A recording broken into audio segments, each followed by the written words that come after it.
여야의 정치 고수들과 함께 뉴스의 미래를 예측해보는 시간입니다. 뉴스게임 오늘도 예측의 달인 두 분 모셨어요. 최재성 전 정무수석 그리고 국민의힘의 김성태 전 의원 어서 오십시오. 예, 안녕하세요. 더운 여름 이제 막바지입니다. 막바지 폭염 잘 버티고 계십니까 최 수석님? 네, 뭐 아침 저녁으로는 확실히 달라졌죠. 예. 저희 집은 이제 좀 낮은 야산 산속에 네. 있어서 예. 아침 저녁으로는 좀 살만- 추워요. 아, 추워? 이불 덮어야 돼요. 이렇게 헛봉도 시원. 아 진짜로. 좀 시원해졌다 그래야지 뭐 추워요. 춥기는 추워. 아니 우리 한 20도 정도 나오니까. 20도가 나와요? 아, 아, 깊은 산속도 아닌데 그런 남양주인데. 깊은 골짜기가 원래 있어요? 저녁으로는 지금 네, 이제 어저께 같은 경우 한 23도 정도 나오거든요. 예, 예. 3, 4도. 예. 근데 저희는 이제 3, 4도가 더 와, 낮으니까. 이래서 산이 좋구나 여름에. 아니, 세상 속고만 살았어요. 뭐 세상. 8월 아니, 6일 들어보지도 아니, 않고. 내가 지난주에 저 용평 쪽 그리고 예측의 달인에서 빼주세요. 용평 쪽도 이렇게 김두관 25도 후보. 25도 그런 정도인데 4도. 싸우지 마세요. 싸우지 마. 아, 지금 이게 안부 묻다가 싸움 날 줄 몰랐는데 얼른 퀴즈 풀어야 될 것 같아요. 출발하죠. 1번 문제. 디올백 수수 의혹을 수사해온 검찰 수사팀이 김건희 여사에 대해 무혐의 결론을 내렸습니다. 야권은 강하게 비판하면서 특검을 해야 한다 이야기하고 있고요. 여권 내에서도 대국민 사과를 하고 넘어가자 이런 의견들 나오죠. 과연 김건희 여사 대국민 사과에 나설까요? 그렇지 않을까요? 들어주십시오. X. X. 저는 세모에 가까운 X입니다. 세모에 가까운 X 김성태 의원 드셨고요. 최수석 X 드셨습니다. 2번 문제. 오는 26일 월요일 김문수 고용노동부 장관 후보자에 대한 인사청문회가 열립니다. 그런데 각종 논란이 이미 불거지고 있습니다. 반노동 인사다라는 논란, 과거 폭행치사 사건 등 범죄를 저지른 이력이 있다. 또 문재인은 총살감 같은 막말을 했다는 논란, 건국절 주장 같은 극우색채 논란 등등등등. 과연 이 많은 논란을 뚫고 김문수 후보자 노동부 장관이 될 수 있을까요? 없을까요? 들어주십시오. 오. 오. 두 분 다 만장일치 O 드셨습니다. 3번 문제. 민주당 이재명 대표가 코로나에 확진됐습니다. 그래서 여야 대표 회담은 연기가 됐죠. 그런데 연기되기 전에 이미 회담 생중계 문제로 신경전이 오가던 상황이었습니다.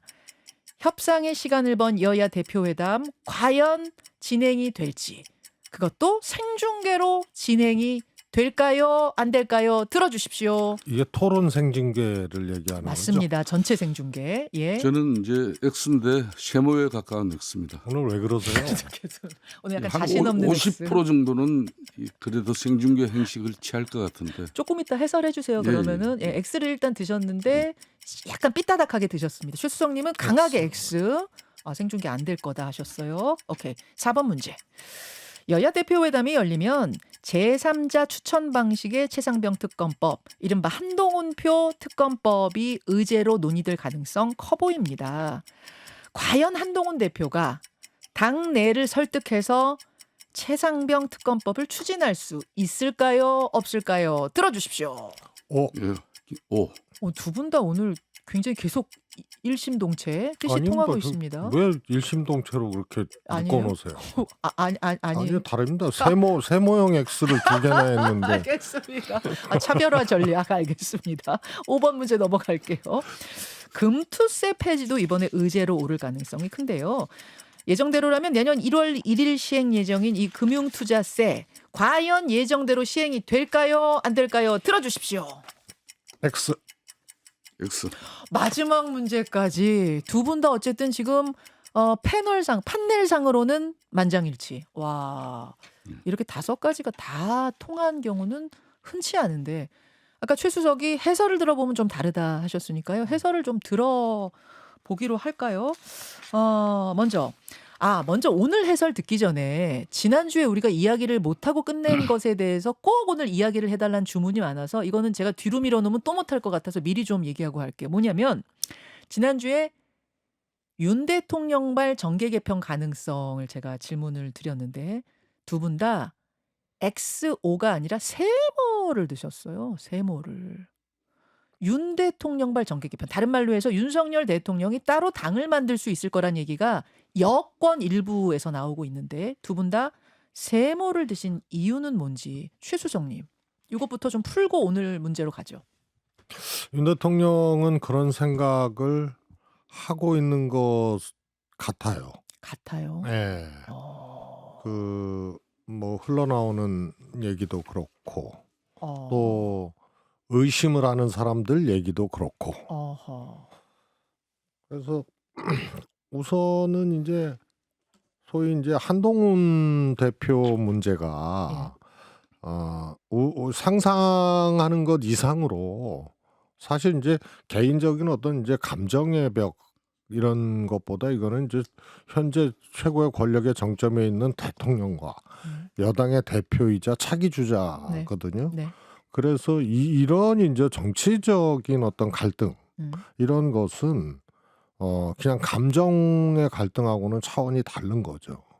그래서 소위 이제 떠오르는 해 한동훈 대표하고 지금 권력의 정점에서 내려오는 길밖에 없는 내리막길밖에 없는 그것도 인기 별로 없는 그런 이제 윤석열 대통령 화해할 수 없는 사이 그러면은 정치판을 한번 요동치게 만드는 이런 구상을 할 수밖에 없다. 그런 얘기가 흘러나온다. 근데 흘러나오는 것이 대통령실 주변 그 인사들로부터 흘러나온다는 말씀이십니까? 뭐 예를 들어서 대표적으로 예. 제가 다른 건 몰라도 서정욱 변호사의 대통령이나 대통령 주변의 얘기는 거의 정확하거든요. 지금 이 정계 개편 얘기를 가장 소리 높여 얘기하고 계시는 분이 서정욱 변호사잖아요. 예.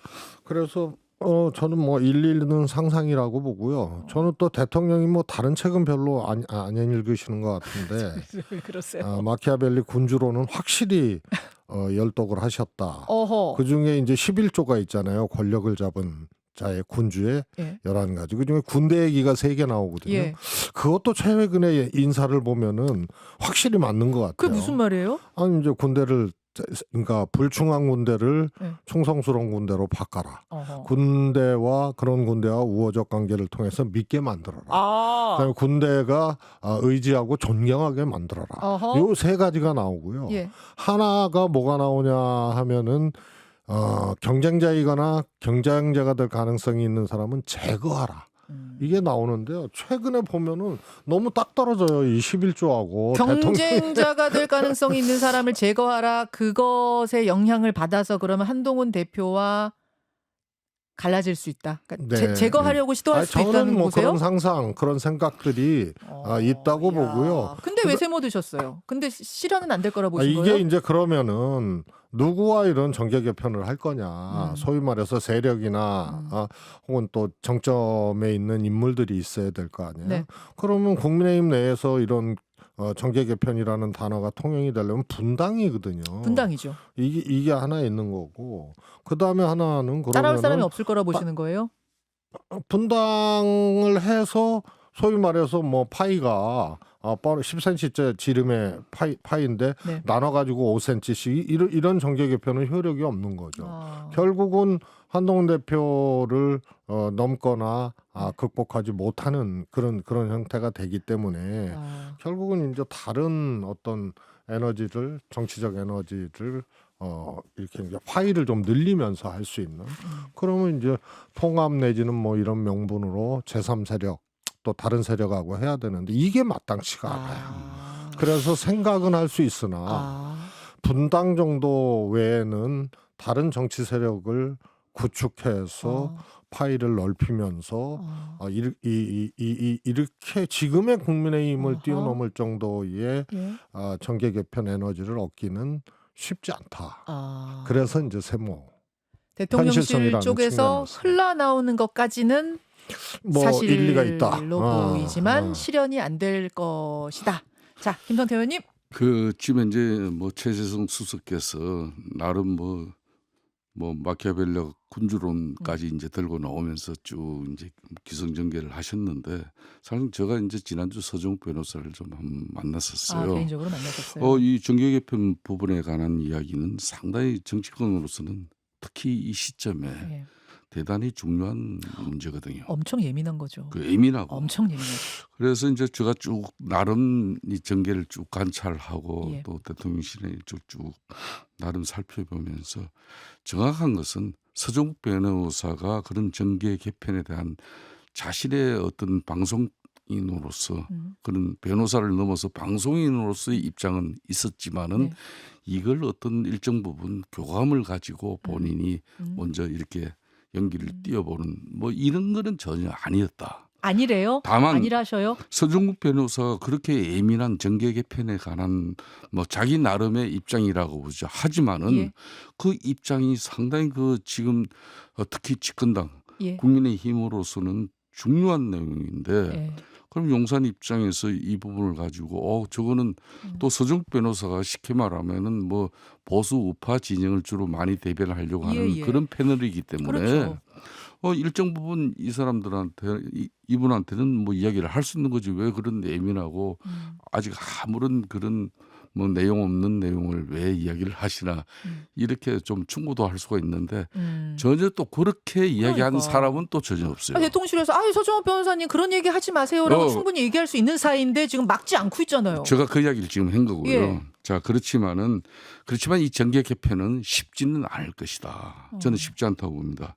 그렇지만 뭐 이 정계 개편이 100% 그러면 앞으로 불가능한 일인가? 저는 그렇게까지는 보지 않습니다. 그렇기 때문에 그러려면은 지금 앞으로 당정 관계가 공고히 다시 재정립되는 그 재정립이라는 것은 한동훈 당대표와 윤석열 대통령 간의 그런 신뢰 회복 또 앞으로 당정이 뭐 한 몸으로 일치돼서 이렇게 전국을 돌파하는 그런 파이팅이 서로 교감이 완전히 교집합이 이루어져야만. 그 얘기 듣고 보니까 그럼 일종의 한동훈 대표에 대한 약간 압박? 뭐 협박이라고 표현하기는 좀 거칠고 뭐 그런 것도 될 수 있겠는데 이런 서정국 이 소문이 변호사가 그런 얘기를 하는 정도면은 상당히 정치력이 있는 분이죠. 그런데 굳이 그분이 그 역할까지 자임할 필요가 있겠습니까? 아니, 역할은 아닌데 네. 일단은 이제 전조 증상이 좀 있잖아요. 우선은 김건희 여사 대선 당시의 녹음 또 그 후로도 또 보면은 우리는 뭐 국민의힘 민주당보다 더 싫어. 뭐 이런 녹취. 거라든가. 그다음에 또 하나가 박영선 총리설.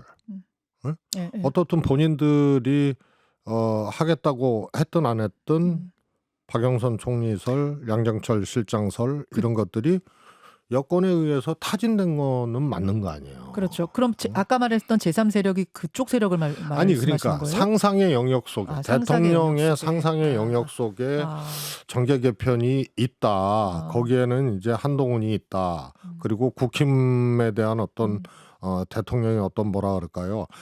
애당심 뭐 이런 것들이 충만하고 뭐 이런 건 아니다. 근데 한동훈이라는 군주야 뭐 임기가 정해져 있지 않지만 대통령의 임기가 있잖아요. 그렇죠. 대통령의 경쟁자는 차기 주자거든요. 근데 관계가 안 좋아. 그래서 이걸 극복하기 위해서 흔들어야 되는데 정계 개편이야.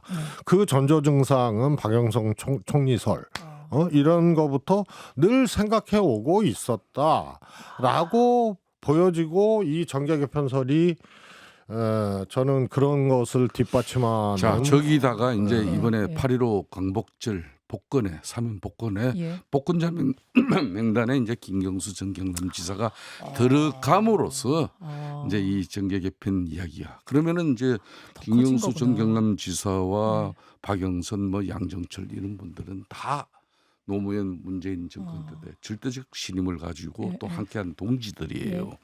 막 그런 측면에서 이제 뭐 지금 현재 정계 개편 이야기를 학대 해석하는 사람이 있지만은 저는 아직까지 거기까지 갈 정도는 전혀 멀었다. 이 정계 개편이 되려면은 특히 집권당 중심의 대통령 중심의 이 정계 개편을 하면 절대적인 국민적 지지가 뒷받침이 됩니다. 맞아요. 그러니까 대통령의 생각 속에는 있을 가능성이 저는 있다. 매우. 그런데 아까 매우 마키아벨리 군주론을 뭐 이야기하면서 그렇게 학대 해석하는 건 저는 맞지는 않아요. 이 군주론은 반면교사 타산 지석으로 삼는 한마을 리더십의 어떤 알겠습니다. 그런 교과서. 근데 그 11조 보면 대통령이 지금 하는 거하고 너무 딱 떨어져.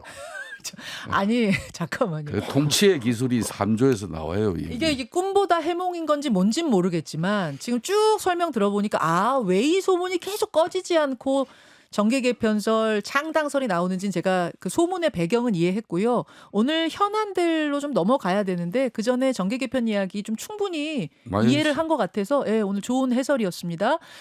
현안 퀴즈 중에서는 한 가지, 두 가지 정도 해설 들을 수 있을 것 같은데 우선 두 분께 궁금한 거. TV 생중계. 일단 여야 대표회담 이재명 대표 확진으로 연기됐더라도 열리긴 열릴 걸로 보십니까? 일단 열리긴 열린다? 네. 두 분 다 오? 그 무산은 아닐 거다. 그럼 TV 생중계까지 진짜 갈 거냐 안 갈 거냐? 이거에 대해서는 두 분 다 토론 생중계죠.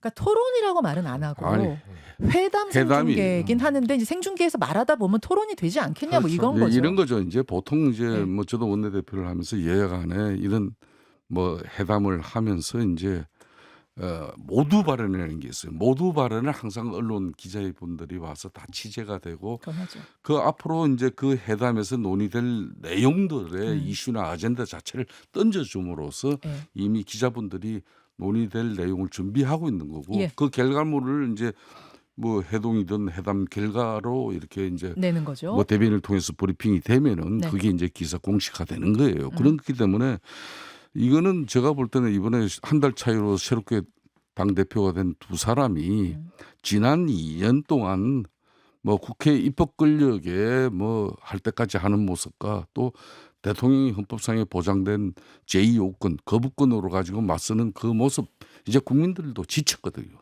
그렇기 때문에 지금 현재 전국을 새롭게 변화시켜 나가는데 그는 협치 전국을 위해서라도 두 분이 허심탄회하게 할 수 있는 허심탄회. 그 자리가 중요한 거지. 지금 양당의 또 너무 실무 진영에서는 너무 디테일을 또 중시하다 보면은 이 판이 깨지니까 굳이 그럴 필요 없다. 오케이. 최수영님 공감하십니까? 네, 저 회담은 성사되리라고 보고요. 또 이게 이제 소위 처음부터 끝까지 생중계하자는 제안은 회담의 어떤 전제 조건 으로 내민 게 아니거든요. 그래서 민주당이 동의하면 어떠냐 이런 식의 타진이기 때문에요. 그것을 안 하면 회담 없다. 이게 아니니까요. 그리고 상식적으로 봐도 이렇게 꽉 막힌 전국 여기서 대표들이 이제 만나는데 허심탄회하게 얘기를 하고 또 서로의 생각이나 이런 것들도 측정하고 교환하고 이런 의미로서 이제 회담에 대해서 다 관심을 갖고 또 회담해야 된다 이렇게 생각하는 거 아닙니까? 그런데 이것을 끝까지 생중계한다. 이런 것은 오히려 이제 장애 요소죠. 이게 손익 계산적인 측면에서는 사실상 민주당 이재명 대표 입장에서는 훨씬 유리한 국면이에요. 이재명 대표는 오너면서 CEO예요. 그렇지만 한동훈 대표는 CEO예요. 이거 재밌는 표현이네요. 그렇기 때문에 제가 이런 표현을 좀 쓰는데 그러면 이재명 대표 입장에서 더군다나 국회 입법 권력을 손에 쥐고 있는 그런 당대표예요. 그러면서 CEO예요.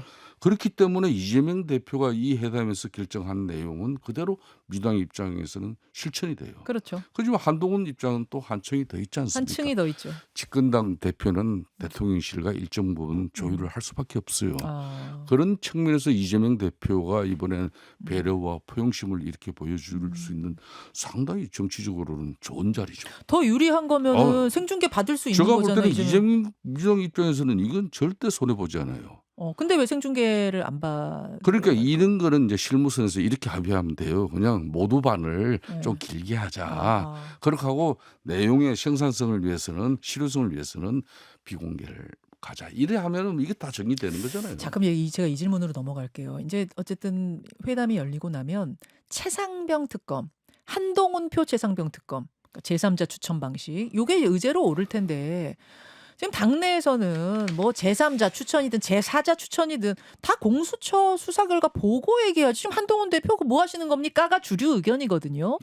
과연 한동훈 대표가 어떤 묘안을 가지고 이 회담에 응할 건가? 최수영님 어떻게 내다보세요? 우선은 이제 그 전제가 되는 게 한동훈 대표 제3자 추천안을 중심으로 최상병 특검법 본인의 얘기대로 고할 거냐? 그게 이제 전제돼야죠. 네. 그래서 그런 생각이 있으면 이번에 결론을 내지는 않더라도 왜냐하면 또 국민의힘 당내 사정이 있는 거 아니에요. 또 이 한동훈 대표가 완전히 뭐 김성태 의원 얘기했지만 오너이자 CEO가 아니기 때문에 이걸 둘러싼 또 갈등이나 이런 것들이 예상이 돼서 결론을 딱 내고 하자 이런 결론은 안 나올 거예요. 그러나 두 분이 제3자 특검안에 대해서 컨센서스 같은 것은 만들 수 있고 아마 비공개 결과에 대해서도 공표하지 아니하는 뭐 이런 패턴으로 좀 가지 않을까 싶습니다. 예. 알겠습니다. 요거 지금 한 시간이 별로 안 남아서 한 주제를 좀 더 다루고 싶어서 넘어가 보겠습니다. 김문수 후보자 청문회 얘긴데요. 당장 월요일이거든요. 김문수 후보자 어쨌든 뭐 논란이 지금 엄청나게 쏟아져도 장관이 될 거다에 오 드셨어요. 청문회 미리 한번 볼까요, 김성태 의원님? 뭐 저랑 뭐 과거에 이제 노동계 또 같은 또 뭐 그런 뭐 동지적 관점도 있습니다만은 상당히 김문수 전 이제 지사 같은 경우는 이 공과가 참 양원성이 많아요. 그렇기 때문에 이제 단면만 보면은 지금 현재 청문회를 앞두고 언론 매스컴을 통해서 특히 야권에서 지적하는 그런 많은 문제들이 결격사유가 돼서 이건 국회 한노위에서 청문 동의가 절대 이루어지지 않을 것이다. 그럼에도 불구하고 임명 권한은 대통령의 또 권한이니까 뭐 저는 인사권을 행사할 것이다 이렇게 보는 사람인데 뭐 그런 측면에서 지금 김문수 지사도 이제 아무래도 지금 현재 고용노동부 또 청문회 준비팀들과 있는 그대로 그 내용을 소상하게 청문회에서 밝힘으로써 뭐 자기의 적격 여부는 국민들이 판단할 수 있도록 하겠다는 그런 입장이더라고요. 최수홍님 논란이 굉장히 많은데 어떤 부분이 제일 문제라고 보세요? 제일 쟁점이 될 거라고 보세요? 월요일 다 문제죠. 그다음에 최근에 뭐 독립기념관장 이제 임명을 둘러싸고 나왔던 문제하고 연장선상에서 사실은 더 세게 얘기한 거거든요. 김문수 지사는 건국절 얘기나 네. 그래서 그다음에 극우적인 이제 발언 또 뭐 문재인 대통령에 대한 뭐 총살감이다 이런 발언 그런데요. 김문수 지사의 이런 것은 정밀 검증을 통해서 나타난 사안들이 아니고요. 그냥 김문수 전 지사의 입에서 나온 거거든요. 그래서 다 뉴스가 됐던 거예요. 그래서 그냥 이런 정도는 그냥 다 알고 있는데 왜 임명 내정을 했을까? 그래서 이거는 뭐 몰랐던 사실이 드러난 게 아니거든요. 그래서 이걸 감안하고 내정을 한 거예요. 하하. 그래서 대통령 최근에 네. 이 인사 스타일 있지 않습니까? 이거하고 괴를 같이 하는 거기 때문에 청문 보고서 채택 안 될 것이고 그러나 대통령은 고할 것이다. 여기까지 오늘은 뭐 예측이 5가지가 다 통했습니다. 통했기 때문에 해설도 일사천리로 들어봤습니다. 두 분 이 전망들이 다 맞을지 어떨지는 다음 주에 확인하도록 하죠. 여기까지 고맙습니다. 네, 감사합니다. 수고하셨습니다. 김현정의 뉴스쇼는 시청자 여러분의 참여를 기다립니다. 구독과 좋아요, 댓글 잊지 않으셨죠? 알림 설정을 해두시면 평일 아침 7시 10분 실시간 라이브도 참여하실 수 있습니다.